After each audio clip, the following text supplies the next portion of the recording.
No, if you wanted to, you could have a slumber party here, Louise. You can invite girls from your class. Oh, have you met the girls from my class, Mom? Here's what I'm pretty sure is going through their heads every moment of the day. Sticker, sticker, sticker, sticker, sticker, sticker, sticker.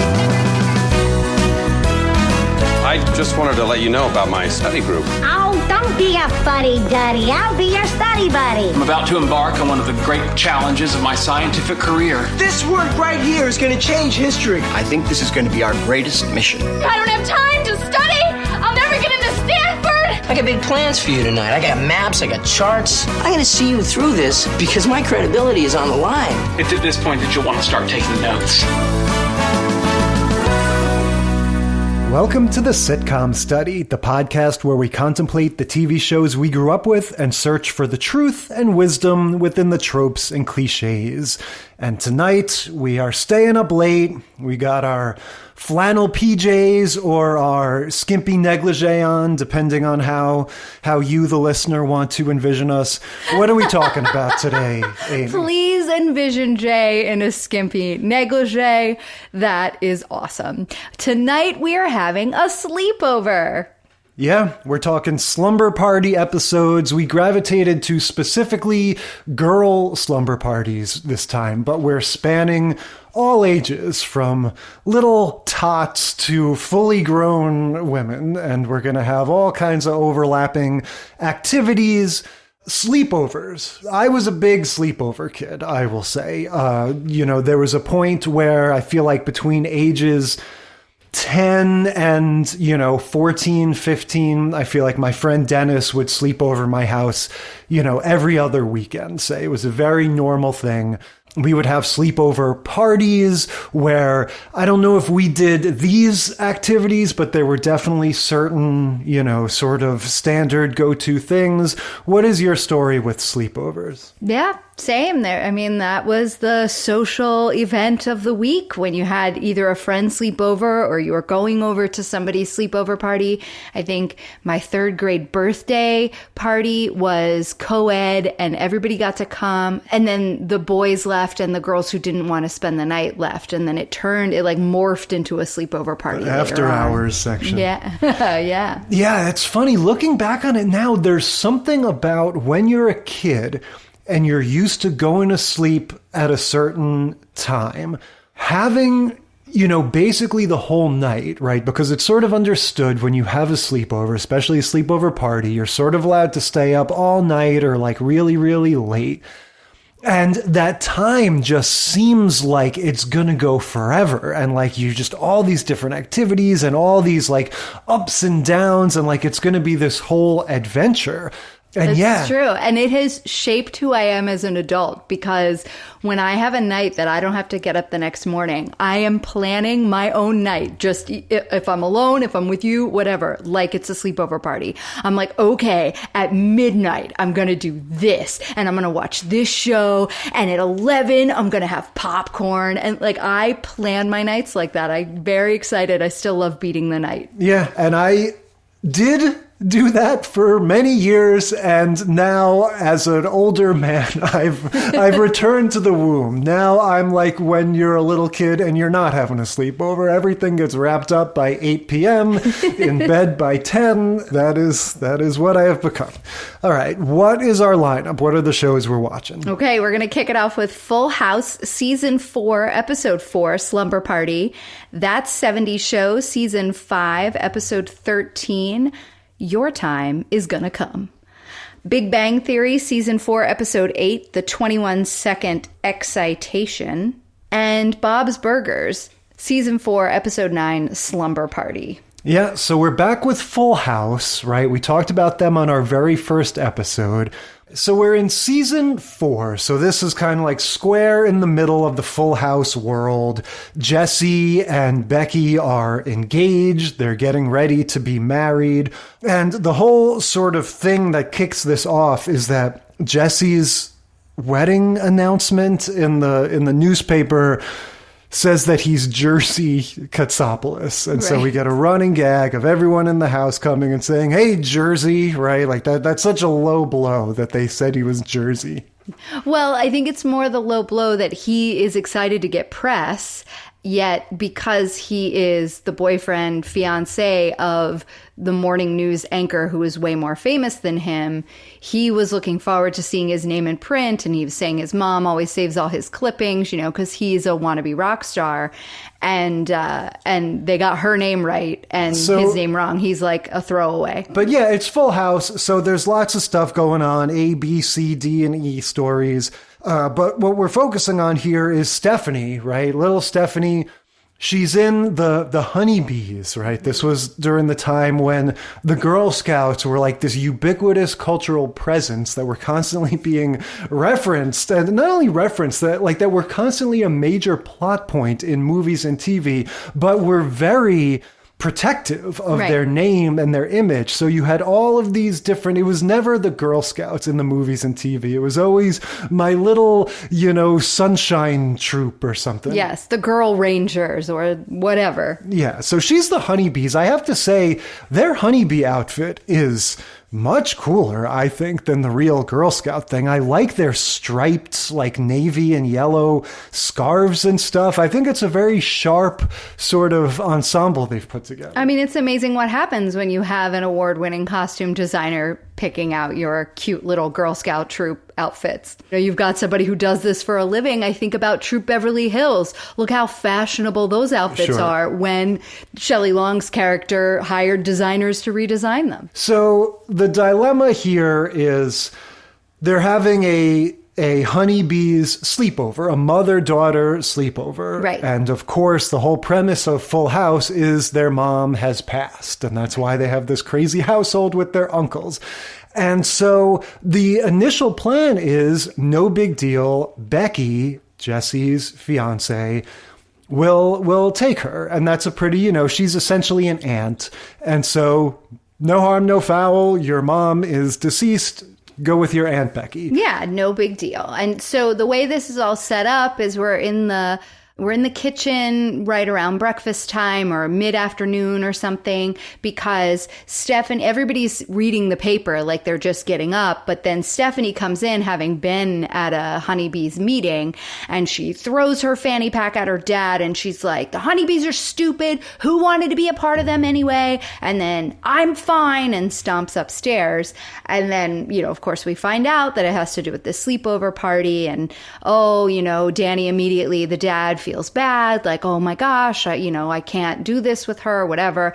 Becky's like, no problem. I have to be in Lake Tahoe for a story, but I'll be back by then. Easy peasy. And we'll take her. We get some reminiscing, right? I feel like that's sort of a common trope of these things, is like the older generation, in this case Becky, kind of looking back fondly on like, oh, you can't miss a sleepover, a girl's slumber party.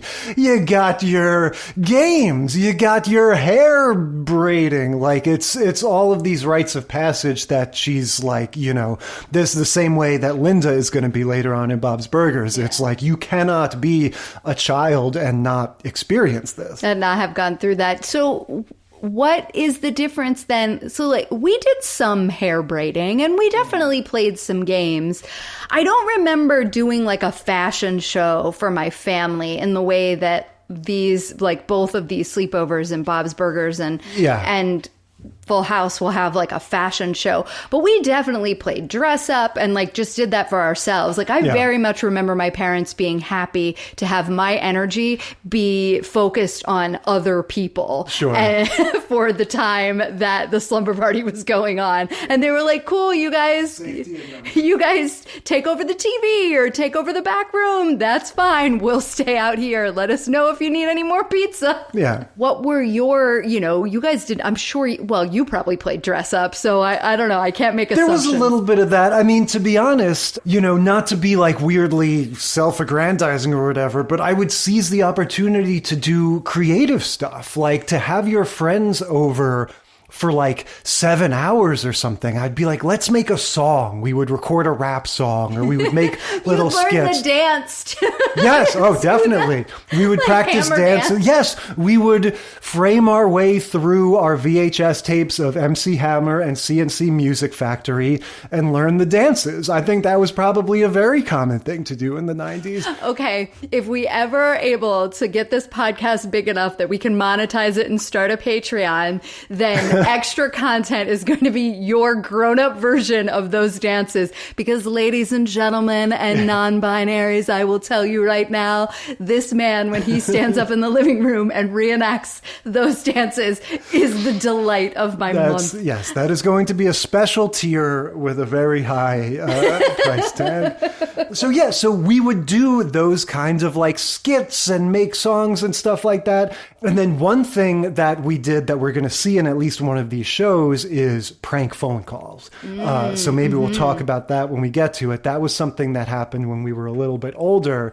Yeah, and then when that like Jersey Boys thing came out and everybody was talking about it. Jerky Boys. Jerky Boys, that's right. Not the musical. Right. You know, that musical based on the nasty phone calls from like DJs or something.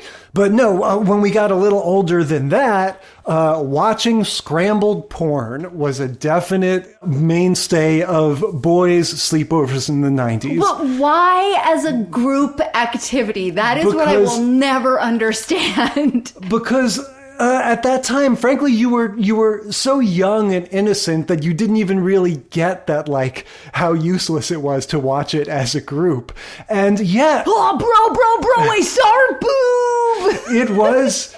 I mean, it was just such a different time that really was your only access to something like that, was sitting with your friends late at night and watching this all weird, scrambled channel, because it was a channel you didn't get, right? And trying to make sense out of it. Okay, so when we watch some of these boy sleepovers, we're gonna keep our fingers crossed that we get a group scrambled porn watch. Yeah. Because there are some episodes that we tabled because we just hadn't found 4 of them yet, but we've got a Silver Spoons and a Malcolm in a Middle that are boy sleepovers. Oh yeah, we'll definitely get to it. So at the same time as Stephanie is getting ready for her honeybee sleepover, DJ is going to use the fact that she's, out of the house to have Kimmy come and sleep over. So right. There we get a taste of the older girls' sleepover. Kimmy shows up and immediately replaces DJ's picture of her dad in her bedroom with a Patrick Swayze picture. She's like, I can't have your dad, Bob Saget, looking at me while I sleep. I need Swayze. Well, and it was the picture that was on Stephanie's nightstand. So it was, Kimmy was taking over Stephanie's bed for the night. So she's throwing all the stuffed animals on the floor. She's rearranging things and she's getting rid of the picture of Danny Tanner that was oddly sitting on Stephanie's nightstand. Yeah, it's a headshot, basically. You have like an 8x10 of your dad or your parents on your nightstand. That's exactly normal. what it is. It's not like a picture of the two of them doing something. It's a headshot of her dad. But yeah, so before they can even get started with this sleepover thing, Becky has to call from, out on some assignment. She's a news reporter. So she calls the house and says, Stephanie, I can't take you to your party. Something happened. Her car broke down on the way back from Lake Tahoe. So she's in some random town somewhere between Lake Tahoe and San Francisco, and she's stuck. Yeah. So the solution is Uncle Joey will take her. Yeah, Uncle Joey says, don't worry, I'm the greatest at kid sleepovers. It'll be fine. I'm not worried about any of the mother-daughter stuff. I'm there for you. And Stephanie's like, okay, well, hopefully it'll be fine. But she's skeptical, and off they go. Yeah, so Uncle Joey, I mean, even at the time, I feel like Dave Coulier, was a little notorious. Like this was not exactly a guy on the cutting edge of comedy. He's just a big cheese ball. Well, he is on the cutting edge because of his cut it out routine. Yeah, it's very similar. It's definitely a sort of watered down, not as good version, but it's the same energy we talk about with 80s era Tom Hanks and Bill Murray, where it's just like a grown man being silly. Isn't it funny when a grown man takes a spatula and pretends it's a microphone and starts singing and dancing and stuff? It's just all that kind of energy. So, of course, that's what we're going to get when Joey takes Stephanie to the slumber party. And we've got, it's a mother-daughter thing. So we have like 7 or 8 women and their kids, and instead of just trying to sort of blend in and go with the flow, Joey's going to take every possible opportunity to do a funny voice or a dance or some sort of shtick. Right. He wants to try to show how well he's blending in by being like the first one to do everything and try everything. So they have like a high heel race where they have to carry an egg on a spoon that they do in the living room where there's carpet, which is the dumbest thing I've ever seen. If you're doing a raw egg race, you do it outside. But so Stephanie goes around the couch and she's in the lead in the high heels, and then they swap high heels with their parent who's there or their guardian or whatever who's there.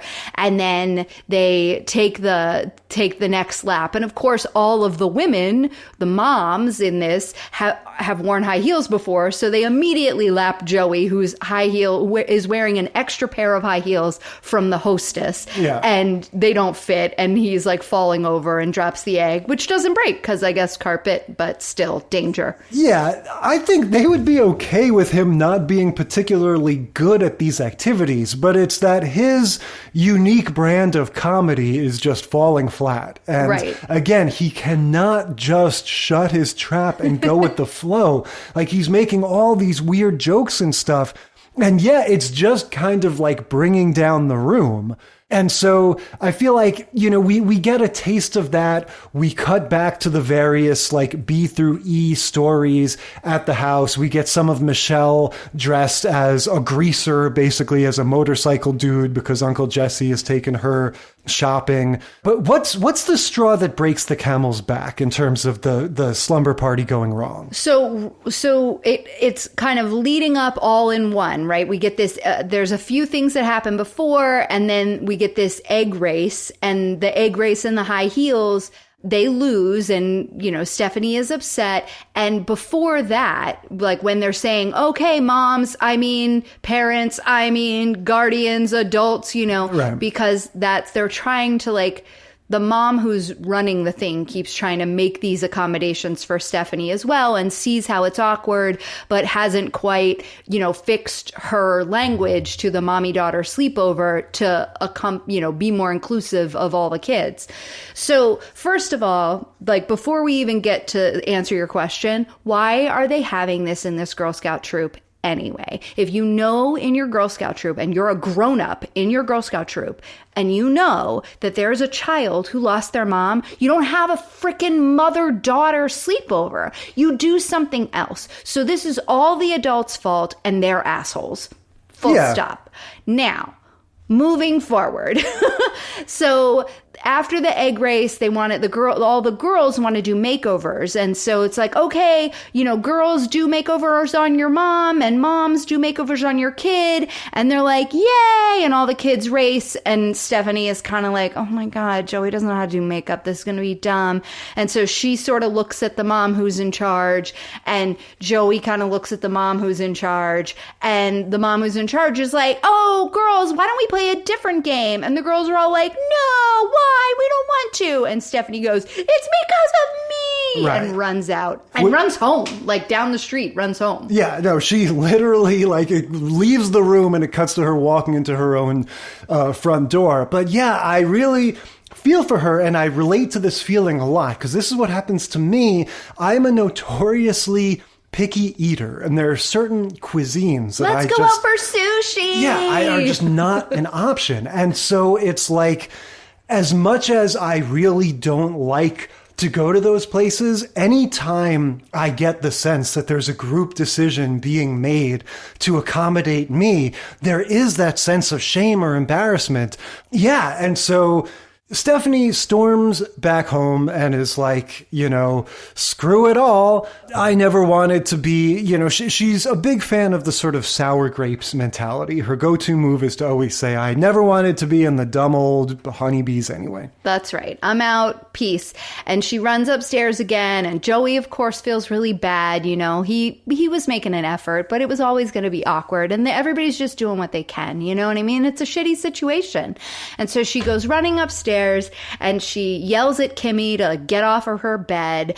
And, DJ and Kimmy are kind of in the middle of their like girls' night. I don't remember what they were doing. I think they were like listening to cool music or something. Yeah. And so DJ is like, once again, the grown-up 12-year-old in the family. Well, she specifically requests this assignment because, Stephanie walks in downstairs, says why she's so upset, storms out of the room, and Danny is like to the other adults, let me handle this like I do at the end of every episode, basically. Right. And then when Stephanie says to Danny and DJ what the deal is, DJ is kind of like, can I talk to her? Can I have a moment? Like, I think I can field this one. Yeah. And even before Danny gets upstairs, she tells Kimmy, let me have a moment alone with Stephanie. And so Kimmy leaves and goes downstairs to hang out with the guys. And Danny is like, okay, you got this, Deej. And, you're such a good girl.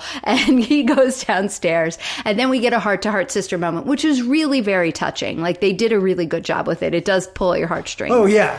I was thinking it's amazing how differently these kinds of schmaltzy ending scenes hit me now than when I was a kid. I'm sure I was rolling my eyes at this. Oh, I don't think I ever was. As a 12-year-old or 15-year-old or whenever I was watching this. And now just devastating. I mean, DJ is totally connecting with her. And first she's saying, I totally get it. I understand what you're going through. And Stephanie is like, no, you don't, because you had those extra years with mom. When you were my age, she was still here. And that's a really, difficult idea to wrestle with. And then DJ goes on this whole thing of like, yeah, our lives are permanently screwed over by not having a mom, and it sucks. But what we get is Full House. We get the premise of this show. We get Uncle Jesse and Uncle Joey and Aunt Becky and this whole wacky situation that we're in. And, that's its own thing too. And, my God, I mean, not a dry eye in the house when this thing is going down. No, it was really good. And the one, like my one criticism of this part is that it's still framed in the negative, right? Because they're talking about, like you said, I don't have this and I don't have this and we're never going to have that.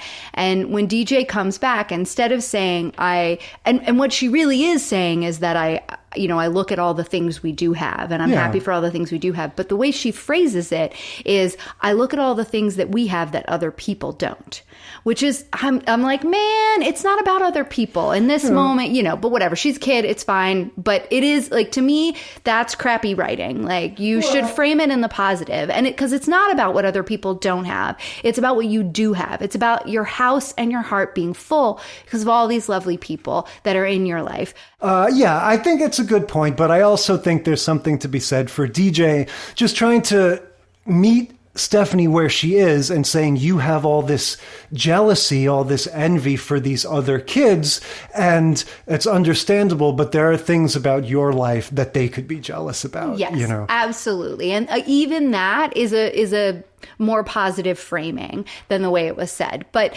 that is like now times looking back on, or, before times, we're much more aware of the positivity and like the negativity in our speech now, I think. So that's what I was picking up on. But they really, like you said, tug at your heartstrings. And at the end of that scene, like that's the end of the episode, right? I mean, we get the little tag at the end with Kimmy, but that's it. They wrap it all up and it's like, hey, we're in a good place. It's okay. And why don't I take you back to the slumber party this time, with me? Well, yeah, and that was one note I had was, why wasn't this the plan in the first place? You know, I mean, granted, the Aunt Becky plan was solid. You know, she couldn't have predicted, I guess, having her car break down or whatever. But Big Sister is a great idea as a replacement for Mom. So, you know, just note going forward, don't go immediately to the uncle, you know, if this happens again. In terms of a sitcom trope, you know, these sleepovers are all a little different. And this one sort of has an asterisk because it's like an organized thing as opposed to, you know, just a more, you know, like a bunch of friends doing it on their own. But you see how I think it is going to be a recurring theme that the sleepover, it's like this next step of like, so you've been over to your friend's house to hang out or whatever, but it's like asking, you know, in most cases, it's asking more independence of the kid. In this case, it's more specific with the mother-daughter thing. But it's still this sense of like, okay, you've skated by this far, but now if you're going to be like a person with friends in the world, you need to go to the next level, and that is the sleepover. Yeah, not just have an hour-long or a 2-hour-long play date where at the end of it you might be getting sick of each other. No, you're going to have to really learn how to manage yourself in social situations for a long period of time. Yeah, so I feel like we're going to see that continue to play out. Let's move on to That 70s Show. Season 5, Episode 13, Your Time Is Gonna Come, story by Will Forte of SNL fame. This, I'm realizing, is an interesting coincidence because on our very first episode, we covered both Full House and That 70s Show. So we're returning from whence we came. Yeah, you know, I'm on record. I was never a huge That 70s Show fan. It was one of those sort of late 90s, early 2000s ones that was a little bit after my time. But I like it. And I think what I kind of discovered watching this, or what I sort of came to believe was, I think I would have really liked this show when, you know, if I was younger when it came on. I think I would have definitely liked these girls, both Mila Kunis and the other one. And I've got a very sort of open mind, you know, when I watch That 70s Show. Yeah, so what struck me this time, and this is, you know, obviously in the wake of what happened with the guy who plays Hyde on the show. He is now a convicted rapist. And then also we know the guy who plays Fez is sort of one of these notorious Hollywood types, always kind of dates much younger than him. I don't know if that's still the case. But anyway, when I look back at this, because I was a big fan of this show, and when I watch them now, it bums me out because of that. And I look at the time and it was like, you know, this is early 2000s. This is when we're, you know, everything that you read now is about how we were calling Jessica Simpson fat at this time, right? Like and she makes a guest appearance in this episode, very clearly not fat.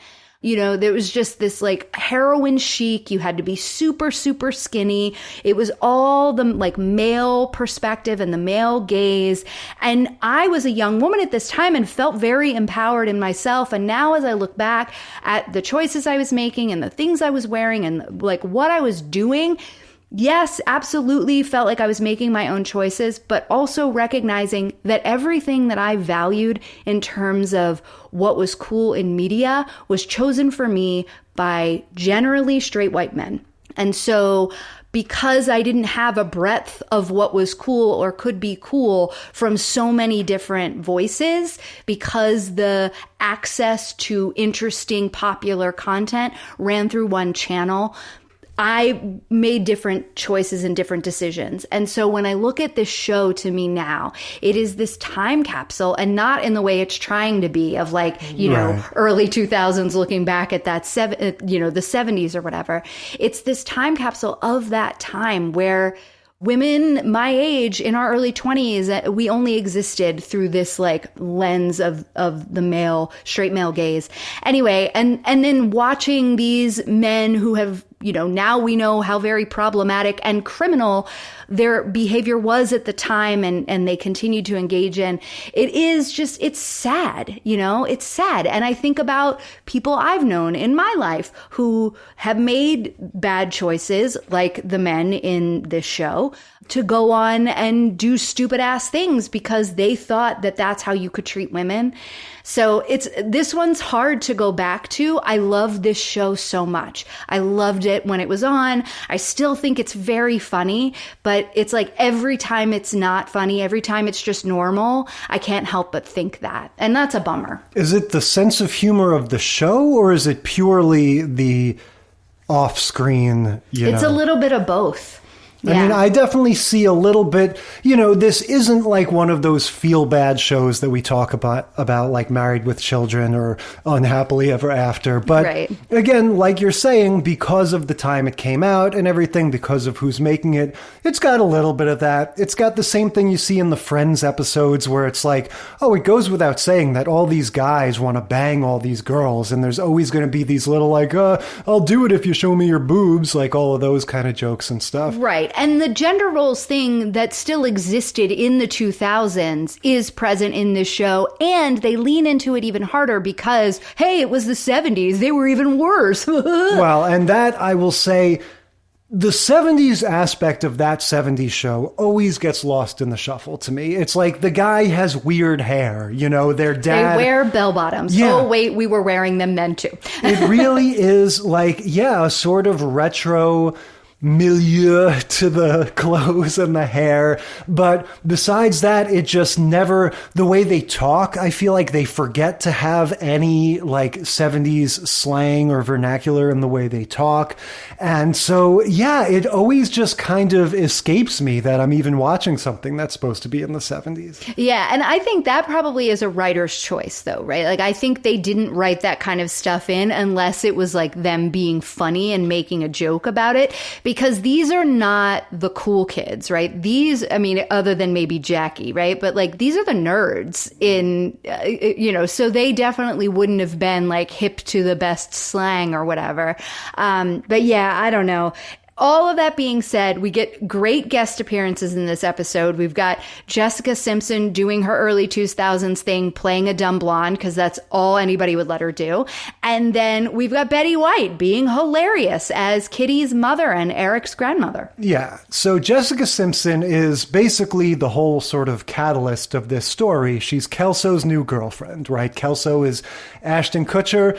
And like you said, this is straight up stunt casting. This is going, if Ashton Kutcher's character is supposed to be a big old dummy, a big sort of handsome doofus, who can we cast to be the lady version of him? Jessica Simpson. Well, and in this episode, she is playing the lady version of Jackie, because we're like a few episodes away from Jackie and Kelso breaking up, because Jackie sort of developed this crush on Hyde, and Hyde was not having it. And he was like, no, I'm not dating her. She's crazy. And then they start dating.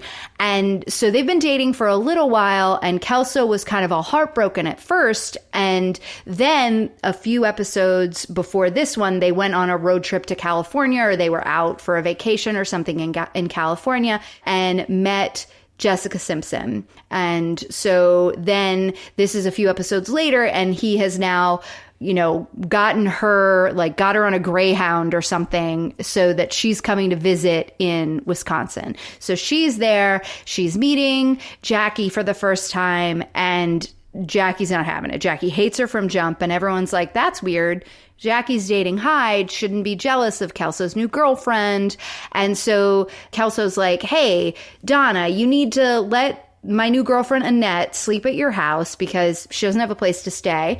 And why don't you guys just like have a sleepover or something? They start to realize, his friends, that, like you said, that she's just like Mila Kunis's character because they watch her yelling at him, right? She says, I told you I don't like presents that bounce, right? I don't even remember. What was he giving to her? He was trying to get one of those bouncy balls out of a vending machine, you know, like they used to have at grocery stores where you could get like a bouncy ball out of the nickel machine. Okay.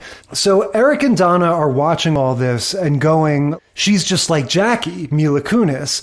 And so, like you said, it was Kelso's idea that his new girlfriend is going to stay with Donna. She originally objected to this, but then they kind of turned things around. Is their motivation like keep your enemies closer? They have all of a sudden this thing like, we want to get to know her and befriend her, but I'm not sure what they're playing at. Well, so Donna didn't care Donna was like, oh, you're just going to foist this girl upon me. Okay, fine. Like, she didn't care one way or another. Her whole character is, I'm the tomboy. I'm one of the guys, you know, whatever. And she gets just annoyed by Jackie as everybody else does, right? Well, so she realizes that Annette can't stay at Kelso's house because that, first of all, his parents won't let her. And also he already randomly took a picture of her in the shower, which was like this great, you know, another one of these jokes, right? Where Jessica Simpson's like, well, I can't stay at Michael's because already one of his brothers took a picture of me in the shower. And all the rest of the cast is like, Kelso, I thought your brothers all were away at college or, you know, not living at home anymore. And so then, of course, Ashton Kutcher gets his like, ooh, face. Yeah, he took a picture of his own girlfriend in the shower. But again, without asking and whatever. So anyway, so Donna is like, sure, okay, we'll do it. And then is like, hey, if I have to spend the night with this girl, Jackie, you need to come. Like, let's, you know, and Jackie's like, I'm not interested in that. Absolutely not. I hate that girl. Whatever. She's horrible.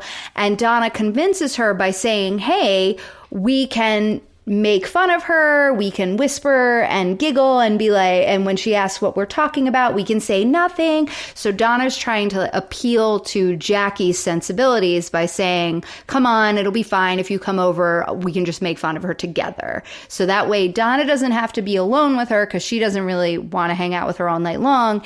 And also, so they want to torment her, basically. Donna doesn't. Donna just doesn't want to be alone with her all night long. She'd rather hang out with Jackie, even though she finds Jackie annoying. And so this story has a lot of holes in it, right? So she's saying to Jackie, let's do the thing that you like to do, which is make fun of the other girl. But this isn't like an intel thing. This isn't like we need to get to know her to find her weakness or something like that.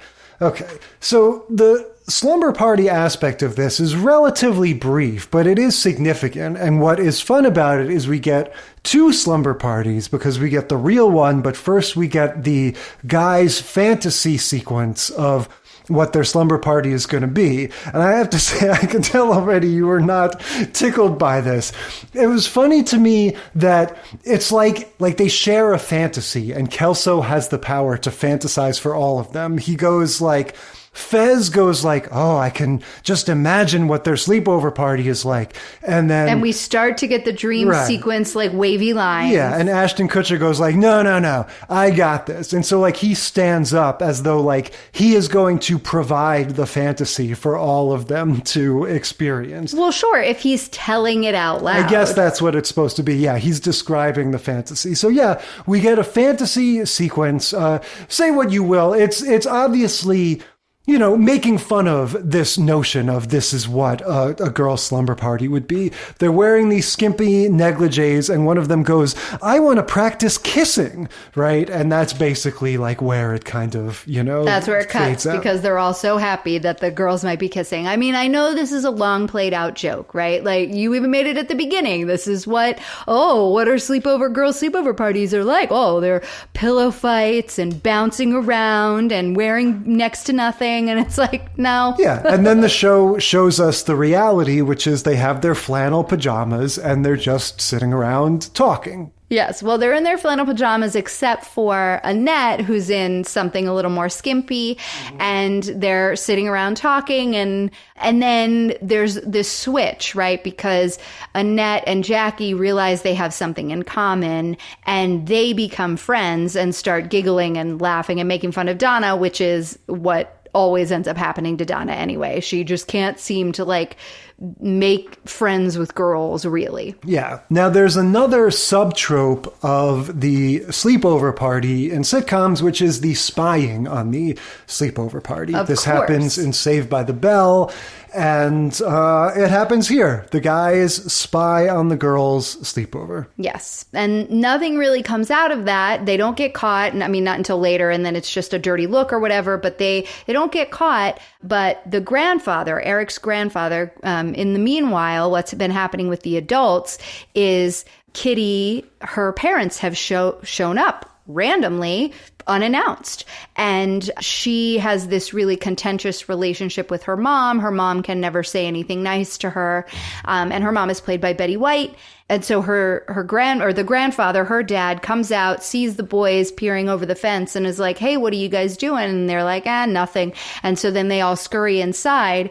Eric goes back outside and Grandpa's dead. Grandpa has had a heart attack and is on the ground. Yeah, this was handled quite briskly, I have to say. I don't know how big of a character this was in the show, how much we're supposed to be invested in him. But yeah, I mean, this is all, his death is off camera, but it does sort of make the whole plot switch gears a little bit because, next thing we know, we're at a funeral. Right. So now it's a post-sleepover world. What happened at the sleepover was Jackie and Annette became good friends, and Donna is like not friends with the girls, like that. That's sort of the ongoing joke of this show, right?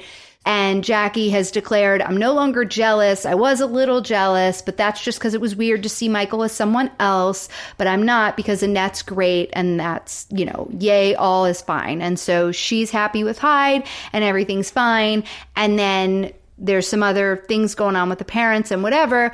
But then Jackie comes back in at the kind of the end of the, wake or whatever that they have going on at the house.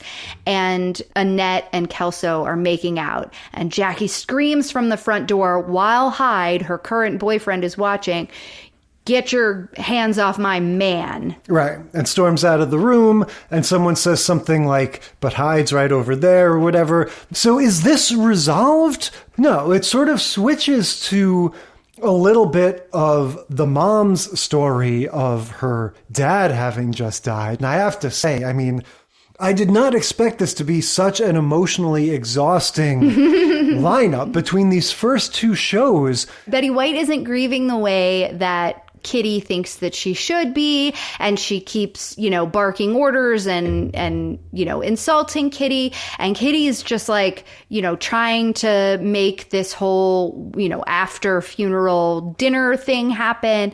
And she goes upstairs to finally give her mom a piece of her mind. And she walks into the guest room and her mom's sitting there crying. And so she realizes that everybody grieves in different ways. She and her mom do not have a heart to heart. All of this happens just on the actress, what's her name?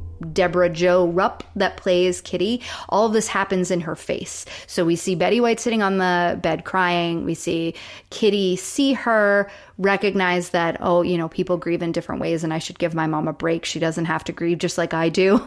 And leaves the room. She leaves, and I think she just kind of encounters Eric in the hallway and they just hug or something. There's this very sort of quiet moment that is just like, oh God, I thought we were looking at Ashton Kutcher, goofing around. I didn't sign up for this drama. Emotional drama. Yeah, well, so they leave the Kelso, Hyde, Jackie love triangle for another day. And that does kind of play out throughout this season. This was a weird season. They switched things up. We've got Jackie not with Kelso anymore. We've got her with Hyde. And so this was like one of the, we're just trying something new. This is almost to the end of the 5th season. So yeah.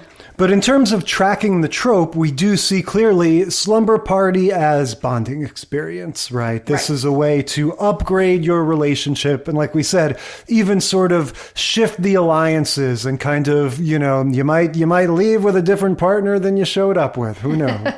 All right. Moving on to The Big Bang Theory. Season 4, Episode 8, The 21-Second Excitation. Yeah. So Big Bang Theory is a pretty significant presence in sort of 21st century, multi-camera sitcoms. We haven't talked about this before. What is your take on Big Bang? So I was into Big Bang for the first few seasons. It was one that I, recorded or TiVo'd or whatever. I watched it and then just kind of got away from it. And I think it was just one of those things that went on for so long and it was so samey. And it's nothing against the characters, nothing against the writing. Like every time I dropped into the show after I stopped watching it, it was still funny. But when it got to be, where you were watching multiple episodes back to back to back, it just, this show to me is meant to watch once a week, one episode a week, and then you're fine. If you try to watch a bunch at once, it's too samey and you get tired. That's me. I don't know if that's everybody. Yeah, this was one that I definitely just did not have time for when it was originally on. I think at this point we were adults when this was on TV. If I was watching sitcoms at all, I really was only interested in what I considered the absolute top tier, which would have been like The Office and 30 Rock, maybe New Girl. But I frankly kind of stuck my nose up at Chuck Lorre. I think this was after 2.5 Men, right? Or they overlapped. They overlapped, but this came second. Mm-hmm. And yeah, I really had a kind of snotty attitude about it. These shows, even something like How I Met Your Mother, they would come on when I was, stretching for my run or something, and I would watch them. And, they would have funny jokes here and there. It wasn't like, oh my God, it makes me sick.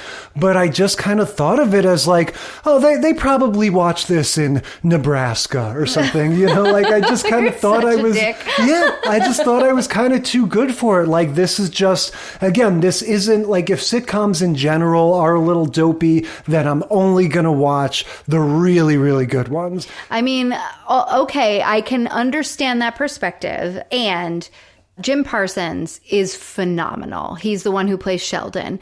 And I cannot get enough of him. He is a brilliant actor and he really does a great job at giving this show heart in a way. And when it got to the point, so this is now season 4 and now we have Amy, who's played by Mayim Bialik, on, and she just added a whole new layer to the goings on of the little, nerd kind of apartment living. So the question I have for you coming out of Big Bang Theory is, what is the deal with everyone hanging out with their neighbors? Have you ever lived in an apartment building where you were like, let me go make friends with my neighbors and now hang out there? Well, no, but that's not exactly what this is. This is a group of friends hanging out together, or rather a group of friends and roommates hanging out together and one neighbor. Right. Penny is their neighbor who started becoming friends with them. Yes, that's the part that needs explaining.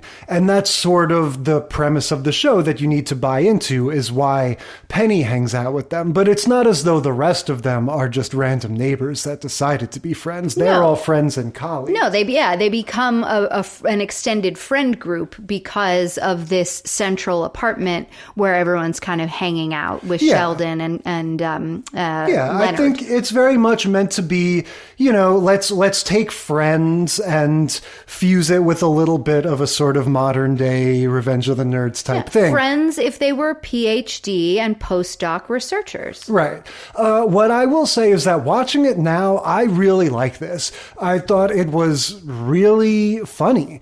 And I think I was wrong to sort of turn my nose up at it. I stand by the opinion that it's sitcom-y in a way that those other shows I mentioned, like The Office or 30 Rock, they transcended that. They had a voice that was doing something new and different.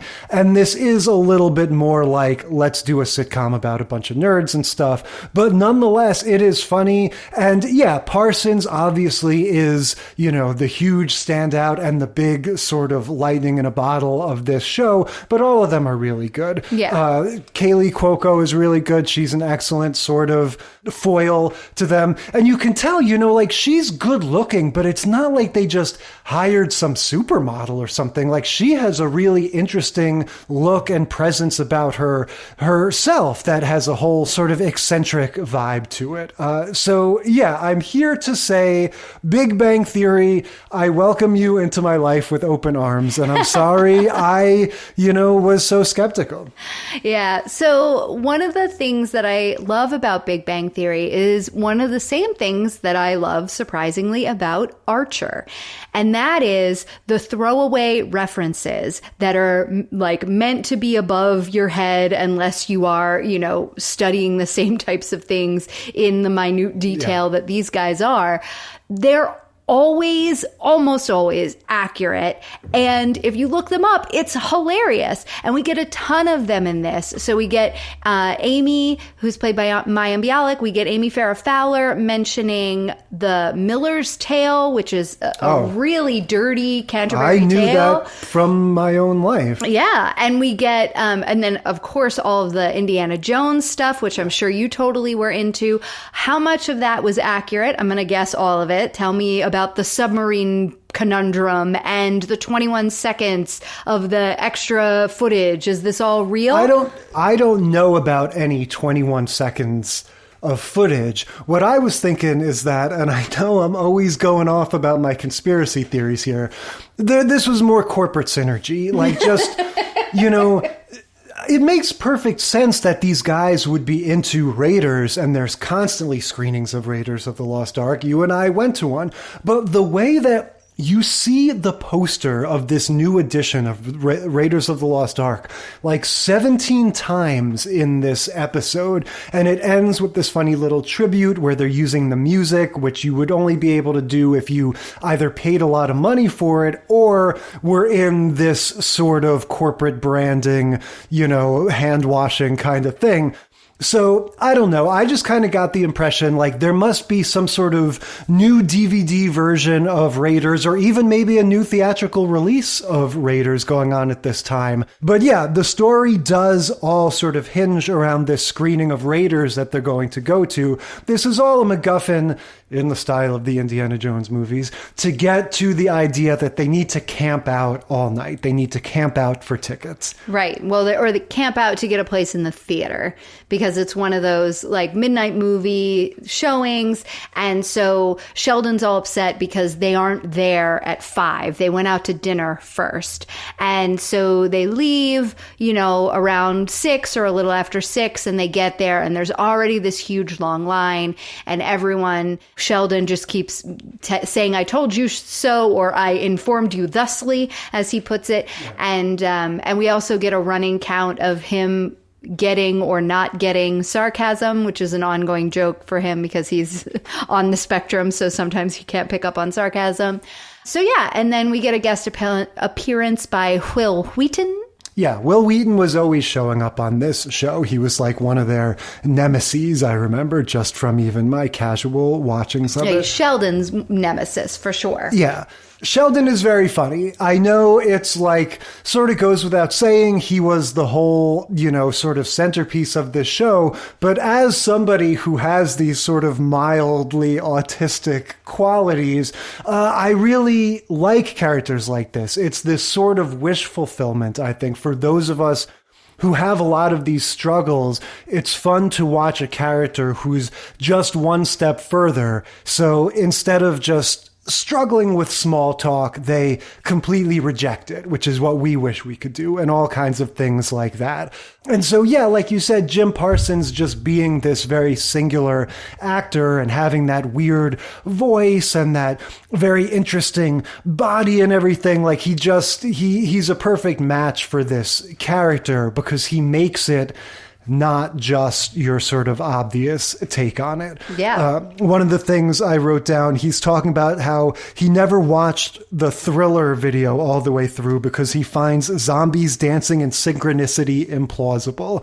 And also a little bit scary. Yeah. There's just so many little things like that. They're just good at writing for him. Yeah. And got better and better as the seasons went on, right? Because this was set up to be, Johnny Galecki was the star. He was the known guy. guy. He's from Roseanne. He was in a bunch of other things in the 90s. And so he was the one that like had the star power. And Kaylee Cuoco as well. She's from, Don't Date My Teenage Daughter or Rules for Dating My Teenage Daughter or something like that. That's the show she was in when she was a teenager. So these are two actors coming into Big Bang Theory that have a built-in audience from two other big sitcoms that were hits, right? And were fairly long running. And then this new guy is Jim Parsons, who comes from the theater world. He's a little bit older than them, but he's playing this younger character or whatever. And then he's the breakout star, right? And so I know, and I've heard like from doing some reading and stuff, that there was at first a little bit of resentment going on between the three of them because, like I said, the two, Penny and Leonard, kind of had the heavyweights, and then, Sheldon's getting all of the Emmy nominations and awards and lauded and critical acclaim. And then the writers shift and start writing for him even more. And then it becomes about the catchphrases and it becomes about Sheldon. And so all of them are these wacky characters that are just sort of supporting Sheldon's silliness. And so that was something that over the series run, they did have to navigate as a cast.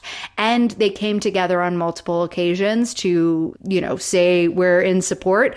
But at the end of the day, when Sheldon was done, when Jim Parsons said, I'm ready to leave this show, he said, I'm ready to leave this show. And the series ended with them not really, like Penny and Leonard not really getting a say as to whether or not the show would get to keep going on. Yeah, and I think it's understandable for them to be upset if they're changing the whole course of the show and making it so that, it's disproportionately about him. But I would say, despite their pedigree, like of course he's going to be the breakout character. To me, that's just like saying when you look at Seinfeld and it's like, of course, Kramer and George are more interesting than Jerry. Like, it's just the difference of you want Leonard to be, he's a romantic lead in this. So he needs to serve a different purpose.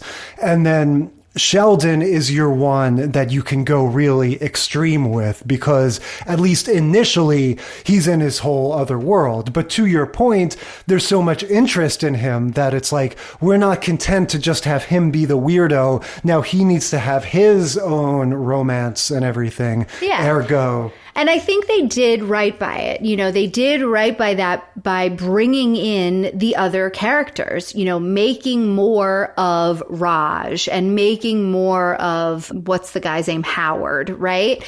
And then bringing in Bernadette, who is Penny's friend from work, who starts dating Howard as time goes on. And then bringing in Amy, bringing in Mayim Bialik. I think they did the right thing by taking the show from just, the sort of odd couple that's not really odd, plus Penny living living next door, to this group of friends that now we have. There's so much more to go to. There are so many more stories. Right. And yet they're always true to that basic premise of nerdy people, intellectual, slightly, like I said, socially autistic people grappling with, everyday life and like quote unquote normal everyday people sort of teaching the nerds how to live, and also learning from each other. Right. Exactly. So anyway, to get to the sleepover part of this, we've got Amy Farrah Fowler is having dinner with the guys when they're preparing to go out to this Indiana Jones, Raiders of the Lost Ark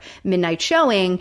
And she hears from Bernadette that the girls are going to have a girls' night. And she was like, well, I'm a girl. And they're like, yeah, but you were going to go to this thing with the guys, so we just didn't figure you'd want to come.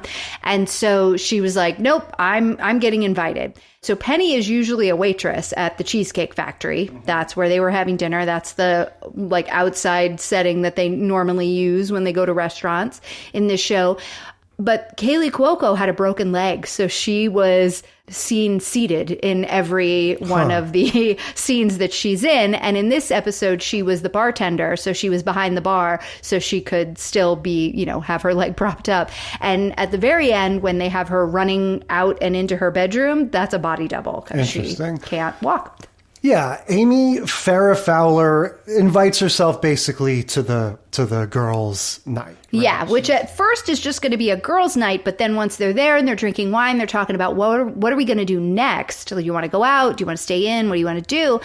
Amy lets it drop that she's never been to a slumber party. Right. So she wants to have all of the tropes. She wants to have that slumber party experience. It occurs to me, Amy is making this very sitcom-y mistake of trying to force the bonding. She has this idea. She wants to be BFFs, she says, or best friends forever. She wants to be friends. She's trying to make it happen sort of non-organically. And it kind of makes me realize having characters on your sitcom that are slightly autistic is basically like having children in the sense that it lets you do all of the same sort of sitcom-y lessons and tropes as though they were little kids, having to learn those same lessons about, you can't really force somebody to be your friend, etc. Exactly. So the girls decide to stay in. Amy pulls up this list of all the things that you're supposed to do at a sleepover. So she wants to start making her way down the list. They play truth or dare. They have to explain the rules to her. What are some of the other things? They do prank calls. Oh, that's right. They do prank calls. That's when that comes back. Yeah, like I was saying before, this was definitely a big sleepover thing for me at a certain age. Most of the time, we didn't do anything all that, We would just be like, is Anthony home? No, no one named Anthony lives here. Okay, bye. But we found it thrilling. Yeah, they do Truth or Dare. Amy's version of Truth or Dare is hilarious. She goes, first she's going like, at what temperature would you eat beef or something like that? And they're like, what temperature do you have to cook beef so that all of the bacteria or whatever? And she's like, you have to answer truthfully. She's like, I don't know. So they go, no, you're supposed to ask her something really personal. And she goes, oh, okay, what is the circumference of your areolas? Right. And then when it cuts to later and they're supposed to be exchanging scandalous stories, like you said, she's telling The Miller's Tale by Chaucer. Right. So that's her idea of like a scandalous story. And she's not wrong.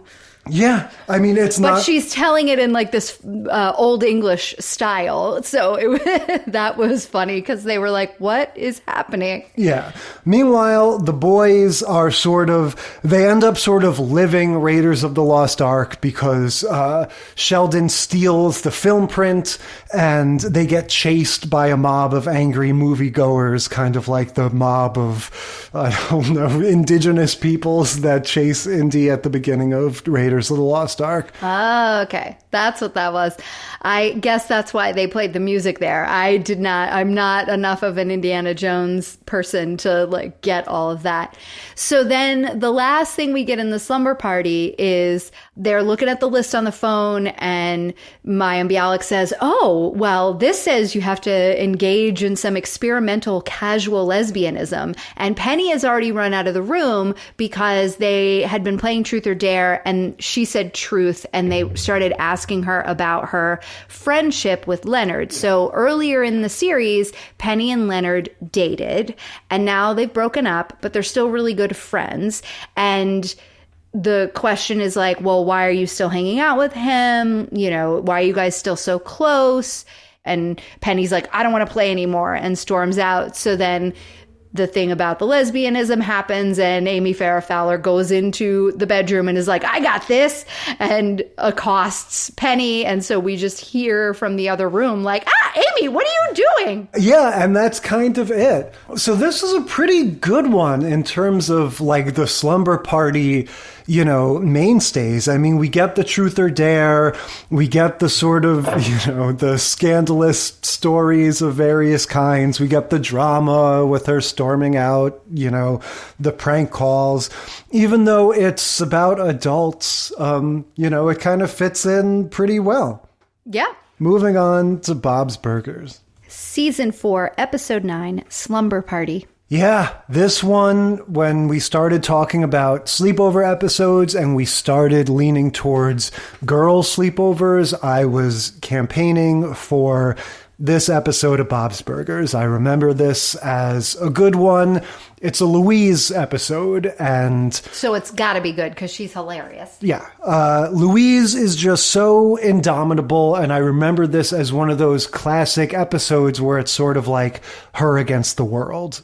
Right. So Bob's Burgers, we talked about them on the podcast before. We've got the mom and dad. They own a burger shop, 3 kids, and this is taking place on a weekend. So we're not getting the normal, making burgers and the kids going off to school and all of that kind of stuff. This is a slumber party. And so we start the episode at dinner, and Louise is hating on sleepovers. Yeah. And the mom is like, what do you mean? Yes, this is a very common dynamic. Linda is very effervescent and very positive about everything, and very often wants to sort of curate an experience for the kids or for Bob.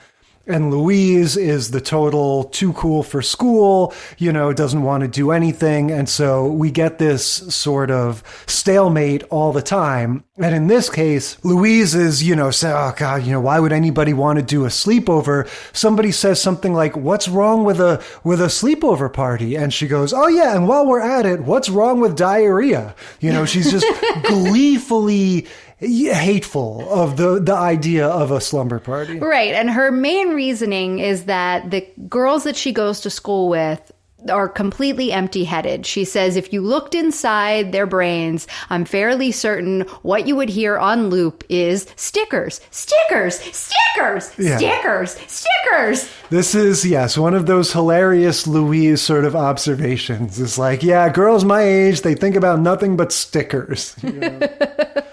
But so this is going to be our first non-voluntary sleepover party, right? Because I don't know if this is supposed to be like a couple days later or something, but Linda, their mom, just sort of arranges a sleepover party. Louise goes to get the door, and it's like, 4 girls from her class. 4 girls from her class, one of them voiced by Rachel Dratch and another by Catherine Hahn. Yeah, Bob's Burgers is usually head-to-toe fun comedy, people in the voice cast. And we sort of get this forced sleepover thing where even though it's not an official organization like the Honeybees, it's kind of a similar thing. Like Linda sort of takes over and guides everybody through this experience. She's going to do what? What are their activities? They have a fashion show. Yeah, everybody's, just like the bees. Yep, just like the honeybees. Everybody's taking, clothes and high heels out of a bag and throwing things on and walking awkwardly through the living room while Linda is doing like a narration of, there she goes. Look at her with the flash of, the boa and the red heels. Oh, yes. She's just doing like the commentary. Tries to convince Louise to do it. She's not having it. And then Louise describes each of the girls that Linda has invited over. And she's got some very choice words for why each of them sucks. Yeah, they all have their own quirks. One of them is obsessed with braiding. And so they have like the little sort of cutaway sequence where she's braided the janitor's mops. Right. And the janitor's like, please stop braiding my mops. She's like, but it's so pretty. Yeah. One of them's a germaphobe. Who won't sit on any seat and has never sat on a seat in her entire life. So we get cutaways of her not like holding herself up by her arms in her desk at school and answering every question like this because she's doing this constant ab workout to hover, keep her butt above everything. Yeah, I forget what the other... So Jessica is boring. Right. And she's the one we're going to get into more later. What's the other, and then the tall Harley girl? Is she won't stop talking. Okay, she's just annoying. Yeah.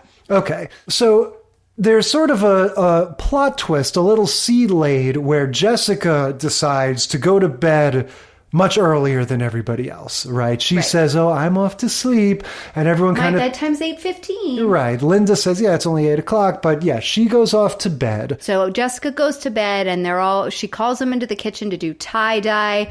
Louise is pitching a fit, and then Also, we get Linda having a side conversation with each of her other kids, with Tina and Jean, because they're like, wait, what role do I play in this sleepover? So she has to explain their trope to them. Yeah. Jean is the annoying little brother. You have to go pull somebody's hair.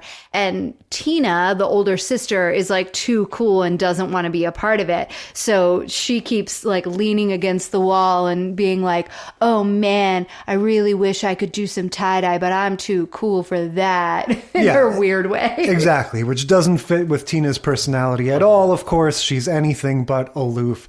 But at some point, Louise kind of snaps and says, I'm going to sabotage this. I'm going to poison each individual girl's, enthusiasm for this so that she wants to go home, right? Is there a particular thing that makes her snap, or she just kind of decides, screw this, I've had enough? I think she's just like, she's over it. She's had enough. They finished the tie-dye. Linda takes all the tie-dye baggies to go put them in the tub, but for some reason she goes into the bed, like one of the bedrooms first, and knocks over Jessica's backpack while she's asleep, and the baggie of the peed on jammies. We don't know about that yet. Yeah, we do. We saw Jessica wake up and go, nobody needs to know. We'll just make it to the morning. We'll just make it to the morning. Okay. And she puts a pair of jammy pants that she had been wearing earlier into a baggie and shoves it into her backpack. Okay. So if you know anything about kids or whatever, oh, this kid's a bedwetter, right? But if you don't know anything about kids, like Jay apparently does it. I've seen this multiple times, and I think both times it was a reveal to me at the end when we find out what her game is all about. But what happens is, whether you're supposed to understand it or not, Jessica's soiled pants, which are in this plastic bag, get mixed up with all of these other Ziploc bags that are full of tie-dye. Right, all going in the bathtub. Right, so they're all in the bathtub, and then Louise is like, there's got to be a way I can get out of this. And the mom's like, you're stuck. That's it. Sorry, kid. This is, you got to deal with it. So that's when she decides, okay, I'm going to beat these little brats at their own game. And first one she goes for is the germaphobe while they're sitting at the table, right? Yeah, we get all these hilarious infections that she's describing. She's going, oh, it's great for you to be here, even though my mom is so contagious. She goes, I didn't write down all of them, but she says, luckily her whooping butt is in remission. Right. Swamp palm is another one. Sewer palm. Sewer palm, that's right. Yeah. So, she, without much difficulty, freaks out. The germaphobe girl, played by Rachel Dratch. Right. She immediately demands to be taken home. So Bob has to drive her home. And by the time he comes back, she's convinced two of the other girls that they want to go home. Right. She scared the crap out of Harley, who's the girl, the talkative one. Right. They're sitting there on the couch. The movie's about to start. And now Linda is a little distracted because there's this other thing going on with these raccoons out in the alley that she watches and makes up stories about. Yeah. So she's a little distracted. So the movie hasn't gotten put in and started yet. And Louise has worked her magic on the talkative girl by telling her that Jean has a twin brother and they keep him in the basement. And, when he comes upstairs, because mom only lets him out at night, don't look him in the eyes, don't blink, don't laugh, don't say this, don't say that. It's very funny. And the girl just freaks out, I don't want to meet him. I don't want to meet him. Yeah. She goes, whatever you do, just don't blink, okay? Because I blinked one time and he ate my butt. And so the reason why I'm sitting weird like this is because I don't have a butt. But so that's enough to get that girl to say, I want to go home. And then Bob the other one, Bob's like, okay, well, so I'm going to take her home. And then are you going to want to go home? Like the braiding girl. And the girl's like, are you ever going to let me braid your hair? And Louise is like, absolutely not. So she says, okay, I'll go too. And now Bob's taking these two girls home. Louise is like, all right, I've done it. And then somebody reminds her about Jessica. Yeah, Tina's like, what about the girl that went to sleep?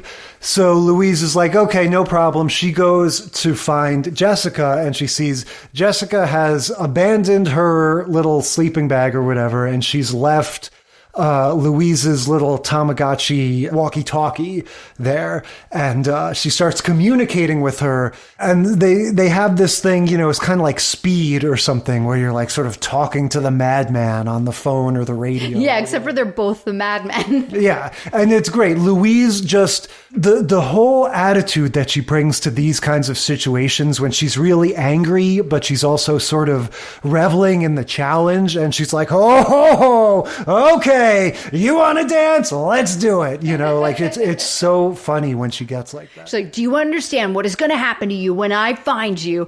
And then Jessica, voiced by Katherine Hahn, is giving it back as good as she gets. And she's being super cagey because she says, you're not going to find me and I'm not going to leave until I find what I'm looking for. Because she thinks Louise is trying to play a prank on her and has hidden her PP Ziploc jammy pants. Yeah. And so she's going all around the house looking for her peed on pants, that's the evidence that she's a bedwetter. Louise has no idea about this. She doesn't understand why this is happening. She's just like, I'm going to find you and make you leave. Why are you hiding, you weirdo? Yeah, like you said, there's a whole B story with the raccoons, which is hilarious, but all it really matters for our purposes is that the parents are sort of AWOL. And so eventually they find her. They find Jessica. She's hiding behind a curtain. What is Jean's one? Jean says, oh, you should say, I know what's behind curtain number 1, or I'll take what's behind curtain number 1, because they see her toes sticking out from the curtain. And then Louise goes, it's curtains for you. And Jean's like, that was better. Yeah. So they find her, and I thought this was a very funny remark given what we're always saying about the sitcoms of the 90s, because Jessica has to come clean and be like, yeah, it was these peed on pants. That's what I've been looking for this whole time. So I suppose you're going to just tell everybody at school. Right. Well, because the raccoon shows up in the bathroom, right? They hear they find Jessica. She's like, whatever. And they have a whole epic pillow fight. I'm not leaving. You can't make me, whatever. It's this epic pillow fight all around the house. They use Tina and Jean as shields and they get Tina goes, Jean, is this your first time as a human shield? It's my third. You're doing great. So that's great. So we get this great fight sequence and they're whacking each other with the pillows. And then the brawl sort of tumbles into the bathroom and we see the raccoon in the bathtub trying to open the PP Ziploc bag. And everyone's like, what's that? What's he holding? And Jessica's like, and grabs it. And then that's when the reveal happens because it gets ripped open and Louise picks it up and it's wet. And she's like, what are these? Oh, did you pee your pants? Okay. And then it's no big deal. She's like, what do you think? I'm going to make fun of you for having peed on pants? Yeah. Well, what she says is, when Jessica says, so I guess you're going to tell all the kids at school, Louise goes, make fun of you for wetting the bed? What is this? The 90s? And it's that thing we always talk about. In the 90s, it was all about being mean.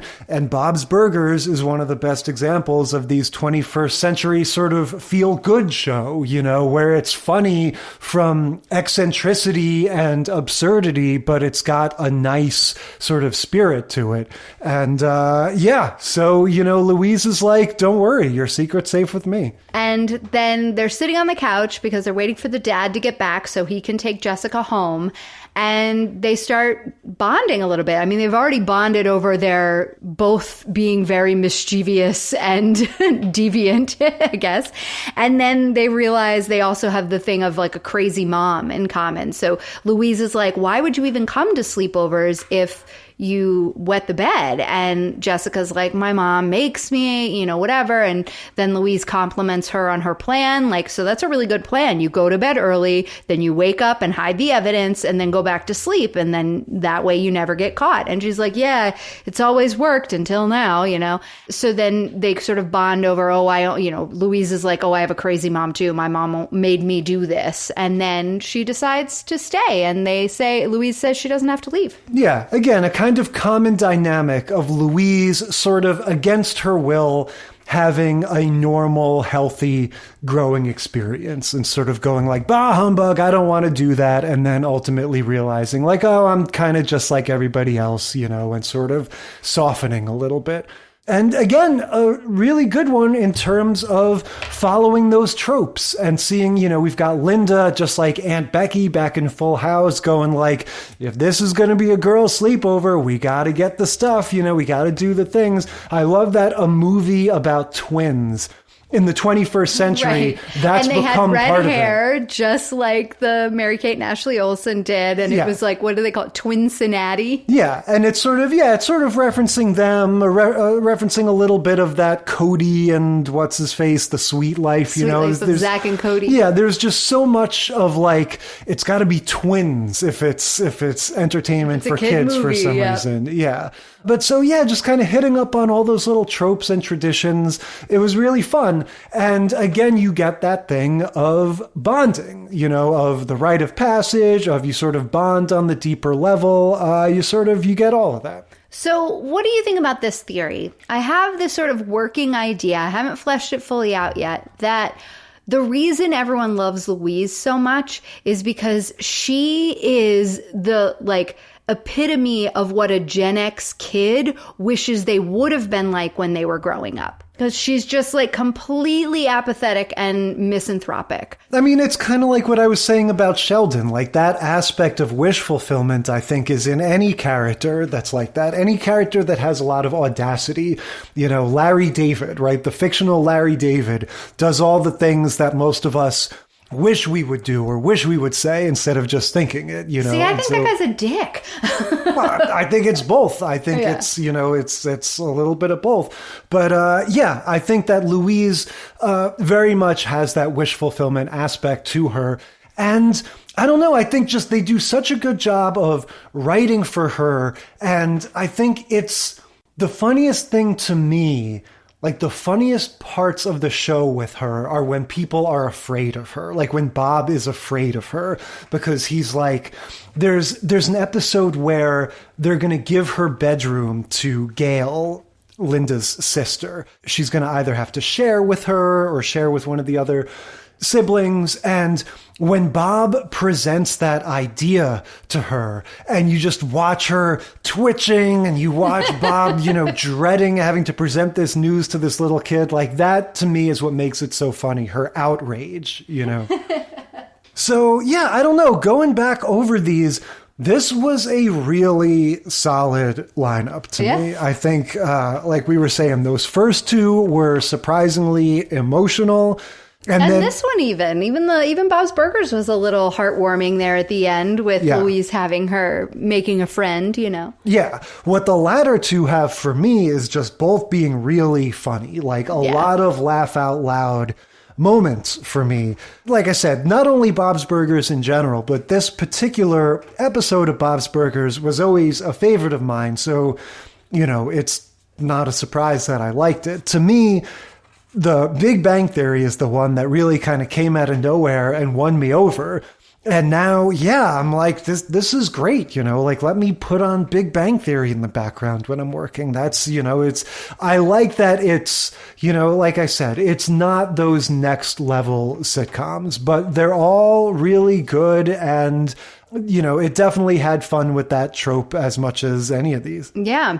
And even though it was adults, like you said, they were able to still have that kind of, kid mentality, that sort of kid-like experience, even though they were grown-ups having their sleepover. But I don't know. I like Full House hit the heartwarming for me. That was really good. Big Bang Theory, like you said, I laughed out loud many times while watching that. And it was a nice reminder of like, oh yeah, this show's funny. I should go back and watch more of those again. And Bob's Burgers is one of those ones that I know I'm supposed to like. I know I'm supposed to be into and whatever. And I've shared this before. It's still like I'm such a big Archer fan that I never quite was able to kind of like wrap my brain around H. John Benjamin as Bob and Bob's Burgers because the voice just is wrong. But it's always good. Like every single time I feel like it's begrudgingly, right? Like I always have to be convinced or told that I'm going to watch a Bob's Burgers and I always enjoy it. So I don't know why I'm such a brat about it.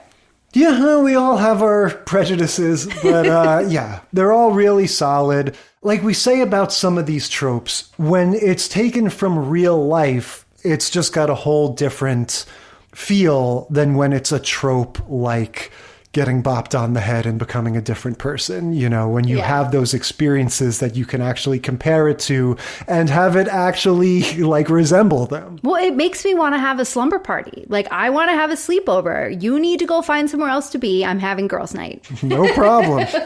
I will show myself out. What are we talking about next week? Next week, we're going on blind dates. We're going to watch My Three Sons, Season 2, Episode 16, Blind Date. Then Taxi, Season 1, Episode 3, Blind Date. Step by Step, Season 6, Episode 13, The Big Date. And finally, Will and Grace, Season 2, Episode 17 on streamers, but really Episode 15, Advise and Resent. Yep, blind dates next week, and until then, we will consider this segment of the sitcom study concluded.